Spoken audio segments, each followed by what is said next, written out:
This is Systematic Change with Personal and Professional Development by Andy Cohn. So the first section is the importance of providing systematic change in technology, and student performance is linked to the use of media-rich technologies. Schools should research on the use of model academic programs in which technology is used. Principals can support new interactive tech for student learning by encouraging teachers to use these technologies in their classrooms. And I think this last one is important because principals are kind of who sets the bar as far as where we need to be, and if they're supporting us in this use, more teachers are likely to use technology in their classrooms. The importance of providing systematic change in technology continued. So school admin need to collaborate in order to present the results of data gathered in the district, and the data needs to be accurate and meaningful. It needs to be data that's collected in order to meet a goal of the district. Teachers don't always find the data they receive to be useful.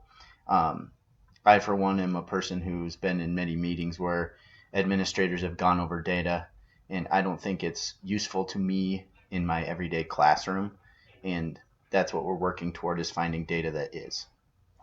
Staff meetings can be used to look at data and interpret results. So this is important because you need to use meetings in school time where we can all be together to interpret the data we collect and interpret what it's saying to us.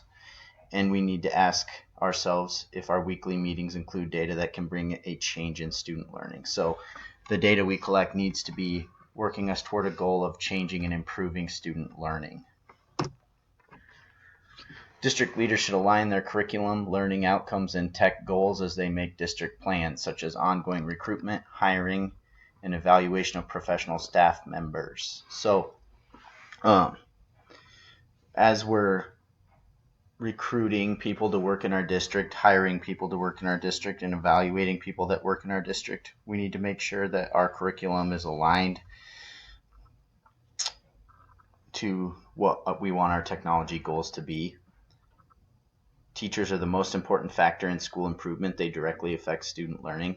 So evaluation using digital age technologies. Districts should provide meaningful professional development for teachers, and superintendents should recruit tech-savvy staff members. So if the teachers are the most important factor in school improvement and it directly affects student learning, we need teachers who are tech-savvy so they can learn to use these tools and learn to change the way learning is done in their classroom.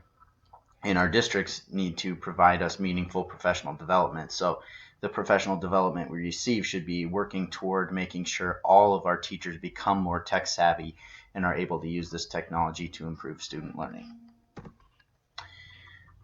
Strategic partnerships are or should be formed to improve student learning. Blogs, tweets, wikis, and social networking sites, local, national, and global partnerships. So blogs, tweets, wikis, and social networking sites can be used in the classroom. Many teachers aren't willing to use them in the classroom, but they can be a very, very, very good source of collaboration between students and ways to allow students to learn more about not only the subject they're learning in school, but also about the world in general. Strategic planning for technology integration. So existing tools should be evaluated as newer tools are investigated. So if we're currently using a learning tool and a new one is being developed, we need to evaluate whether the one we're using is still doing justice to our students. Maybe we need to be moving to a newer tool. And then evaluate administration systems for cost effectiveness. So purchasing, transportation scheduling, and course scheduling, making sure that we're constantly evaluating those processes and figuring out whether those things can be better done with technology. As far as transportation scheduling in our district, we use Google, and we're able to get on and see who has technology or who has transportation scheduled for specific days as soon as it's in there. So it's done very quickly. We're able to see it immediately. And then course scheduling for students is done with technology as well, which has made the lives of our counselors much easier because they're not manually scheduling all our students anymore. So ISTE standards for teachers and elements while ensuring the professional and educational partnerships in technology. This section covers standard 4, which is systematic improvement. But I also think that all of the ISTE standards for administrators are important. Digital citizenship, it's important to teach digital citizenship to our students, but it's also important to make sure that our teachers are modeling good digital citizenship. Visionary leadership is important because our administrators need to have a vision and need to be able to understand where they want their teachers to go as far as using technology in their classroom. So if you have administrators that have vision and have a good technology plan, that's probably going to work out well for your school. You need to create a digital age learning culture. So you need to create a culture within your school where students are expected to learn and use digital age technologies. And then excellence in professional practice. And I think that this is where teachers need to be experts in using these technologies, and they also need the professional development to make them proficient in using these technologies. So tips and case study examples to provide the systematic change. So the tips that I picked out from this chapter were: use your imagination to envision future technologies in order to encourage innovative practices to improve student learning in your school. So use your imagination to envision what you want to do in your classroom, or what technologies would help you in your classroom, and then encourage innovative practices. So encourage your students to be visionary and encourage them to innovate themselves. Support integration of social networking and Web 2.0 skills. So this is going back to using blogs, wikis, Twitter, Facebook, pretty much anything that could be considered social networking. Those can all be used as learning tools if done in the correct way.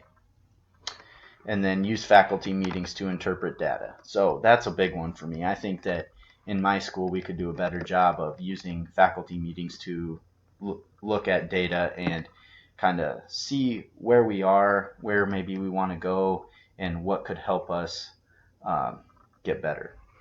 So the case study I chose was one from the book, The Online Education Coordinator in Georgia.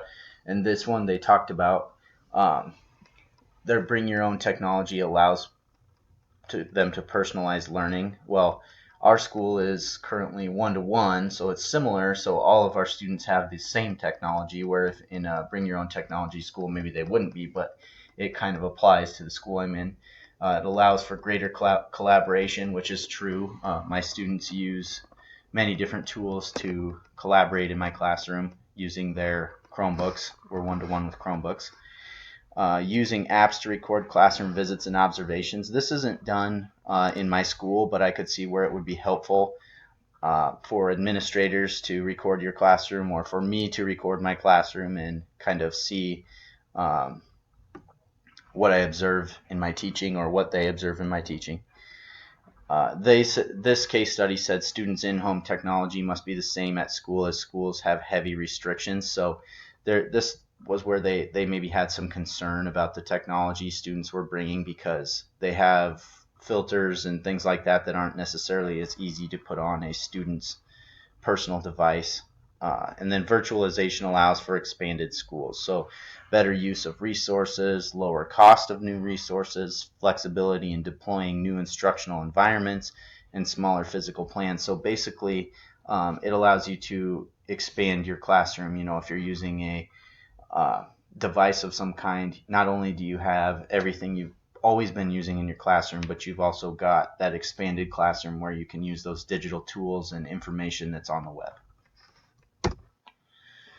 So there are 5 steps to empower educators through this professional learning. So step 1 is to determine district readiness. So in this step, your district will assess their capacity for effective professional learning, and you'll discuss areas of strength and need.